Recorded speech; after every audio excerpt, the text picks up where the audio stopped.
tofauti. Kwa tuangalie aina za bawasiri. Bawasiri zimegawanywa katika makundi mawili. Kundi la kwanza tunaita bawasiri za ndani na kundi la pili tunaita bawasiri za nje.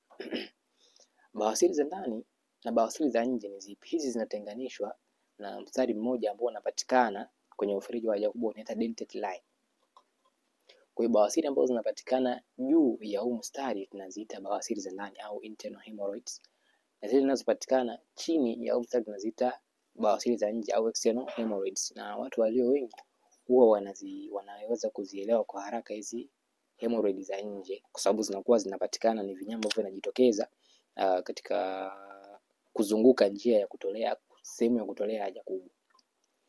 Na hizi bawasiri za nje huwa zina maumivu makali sana ukilinganisha zile bawasiri za ndani kwa sababu kwenye hii ngozi ya nje imekuwa ina nerve, tunasema ile mishipa ya fahamu ambayo inapatikana kwenye ngozi ya nje iko sensitive sana kwenye pain ukimpia na ile ambayo iko ndani.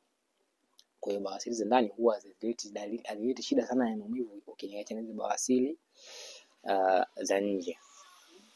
Na kwenye hizo bawasiri za ndani mtu huwa anapata dalili kama vile anahisi damu inatoka kwenye kinyesi, lakini huwa anahisi kama ile hali ya kutokamilisha kutoa haja, yani anahisi kama kuna haja imebaki ndani. Hizo ni dalili za mtu mwenye bawasiri za ndani. Mtazamaji, baada ya kuona dalili za makundi hayo ya bawasiri, lakini pia bawasiri huwa tunazigrade katika grade tofauti tofauti ukilinganisha na aina ambavyo zinatoa present au symptoms kwa patient.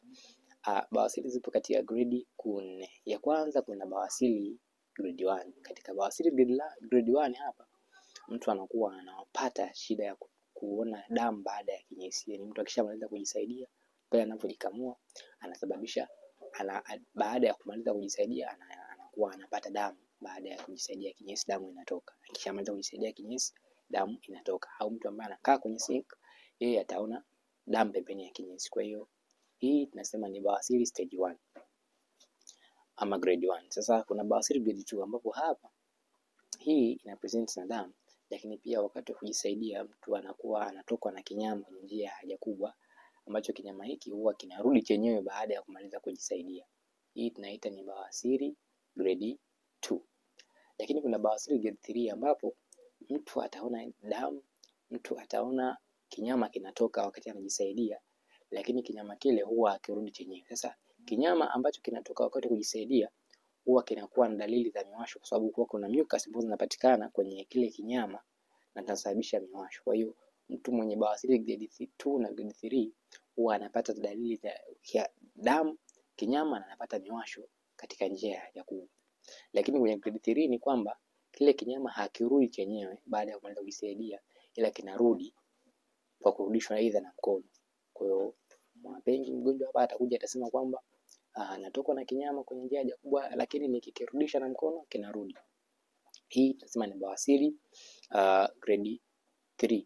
Lakini kuna bawasiri grade 4 ambapo kinyama kinatoka kwenye njia ya haja kubwa, mtu atapata dalili za miwasho, discomforts wakati wa kukaa, lakini kinyama kile kinakuwa hakirudi aidha kwa kuchenyewe ama kukirudisha manually. Sasa baada ya kuangalia haya makundi ya bawasiri na hizi grade za bawasiri, tuangalie matibabu ya bawasiri yakoje. Mtazamaji, kuna matibabu ya bawasiri yamegawanyika katika makundi ya aina mbili. Kundi la kwanza ni matibabu hayahusishi upasuaji, lakini kundi la pili ni matibabu ambayo yanahusisha upasuaji. Matibabu ambayo hayahusishi upasuaji au tunaita conservative management, hizi mara nyingi tunazifanya kwa mtu mwenye stage 1